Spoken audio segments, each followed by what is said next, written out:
ప్రముఖ నిర్మాత బండ్ల గణేష్కు ఏడాది పాటు జైలు శిక్ష పడింది. చెక్ బౌన్స్ కేసులో ఒంగోలు సెకండ్ ఏఎంఎం కోర్టు ఈ మేరకు తీర్పు వెల్లడించింది.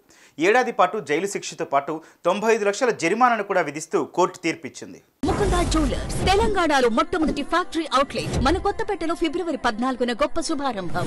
సినీ నిర్మాత, క్యారెక్టర్ ఆర్టిస్ట్ బండ్ల గణేష్కు ఏడాది పాటు జైలు శిక్ష విధిస్తూ ఒంగోలు కోర్టు బుధవారం తీర్పు వెలువరించింది. ఓ చెక్ బౌన్స్ కేసులో ఈ మేరకు తీర్పునిచ్చింది. 2019లో ప్రకాశం జిల్లా మద్దిరాలపాడుకు చెందిన జానకి రామయ్య అనే వ్యక్తి దగ్గర బండ్ల గణేష్ 95 లక్షల అప్పు తీసుకున్నాడు. అయితే జానకి రామయ్య గుండెపోటుతో మృతి చెందాడు. మరణానంతరం ఆయన తండ్రికి బండ్ల గణేష్ 95 లక్షల చెక్ ఇచ్చాడు. ఆయన ఇచ్చిన చెక్ బౌన్స్ కావడంతో జానకి రామయ్య తండ్రి కోర్టును ఆశ్రయించారు. దీనిపై విచారణ చేపట్టిన న్యాయస్థానం జానకి రామయ్య దగ్గర తీసుకున్న అప్పుతో పాటు కోర్టు ఖర్చులు కూడా వెంటనే తిరిగి చెల్లించాలని ఆదేశించింది. చెక్ బౌన్స్ కావడంతో ఏడాది పాటు జైలు శిక్ష కూడా విధించింది.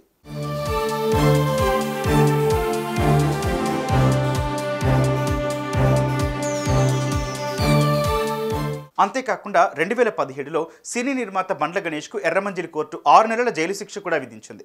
టెంపర్ సినిమాకు కథ అందించిన వక్కంతం వంశీ వేసిన కేసులో ఇరుపక్షాల వాదనలు విన్న న్యాయస్థానం ఆయనకు 6 నెలల జైలు శిక్షతో పాటు 15,86,550 రూపాయల జరిమానా కూడా విధించింది.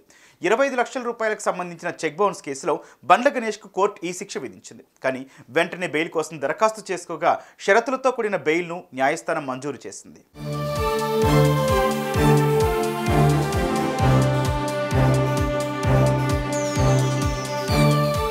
టాలీవుడ్ క్యారెక్టర్ ఆర్టిస్ట్, కమేడియన్, నిర్మాత అయిన బండ్ల గణేష్ గురించి తెలియని వారంటూ ఉండరు. చిన్న చిన్న పాత్రలతో క్యారెక్టర్ ఆర్టిస్ట్గా కెరీర్ను ప్రారంభించిన బండ్ల గణేష్ రవితేజ హీరోగా తెరకెక్కిన ఆంజనేయులు సినిమాతో నిర్మాతగా మారాడు. ఆ తర్వాత వరుసగా పవన్ కళ్యాణ్, ఎన్టీఆర్, రామ్ చరణ్ లాంటి స్టార్ హీరోలతో సినిమాలు చేస్తూ మంచి పేరు, గుర్తింపు సంపాదించుకున్నారు. అతను కొన్ని సినిమా వేడుకల్లో, పబ్లిక్ ఈవెంట్స్లో చేసే వింత కామెంట్స్ పెద్ద ఎత్తున వైరల్ అవుతూ ఉంటాయి. సామాజిక అంశాలపై తనదైన శైలిలో స్పందిస్తూ ఉంటారు. తాజాగా అతనికి జైలు శిక్ష పడిందనే వార్త చర్చనీయాంశమైంది.